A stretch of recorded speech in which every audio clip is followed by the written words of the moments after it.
So hi friends, అందరికీ నమస్కారం. Welcome to Sunburn studios.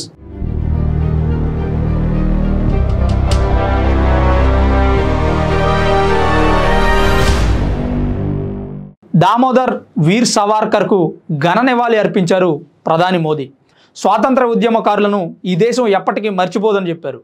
వీర్ సావర్కర్ 142వ జయంతి సందర్భంగా ప్రధాని మోదీ స్వేచ్ఛా పోరాట యోధుడికి హృదయపూర్వక ఘన నివాళి అని ఆయన్ను మనసారా స్మరించుకున్నారు. మదర్ ఇండియా యొక్క నిజమైన కుమారుడు సావర్కరే అన్నారు ఆయన. అదేవిధంగా ఈ సందేశాన్ని ఎక్స్లో కూడా పోస్ట్ చేశారు. ఈ సందర్భంగా ప్రధాని మోదీ మాట్లాడుతూ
విదేశీ ప్రభుత్వం యొక్క కఠినమైన హింసలు కూడా మాతృభూమి పట్ల తన భక్తిని కదిలించలేకపోయాయి అన్నారు.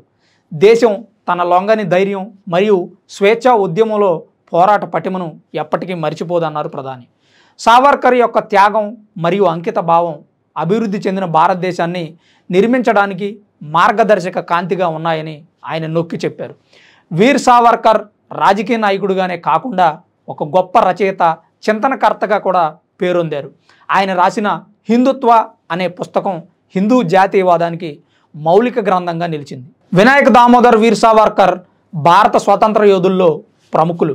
ఆయన మే 28, 1883న మహారాష్ట్రలోని బాగూర్ అనే గ్రామంలో జన్మించారు. స్వాతంత్ర పోరాటంలో ఆయన దారుణమైన బాధలు అనుభవించిన భారత స్వాతంత్రం కోసం తన జీవితాన్ని అంకితం చేశారు. 26 ఫిబ్రవరి 1966న ఈ లోకాన్ని విడిచిపెట్టారు. కానీ ఆయన వీరత్వం, దేశభక్తి భారత యువతకి స్ఫూర్తిగా నిలిచాయి. అంతటి మహోన్నత వ్యక్తికి మనసారా ఘన నివాళులు అర్పిస్తోంది సన్బర్న్ స్టూడియోస్.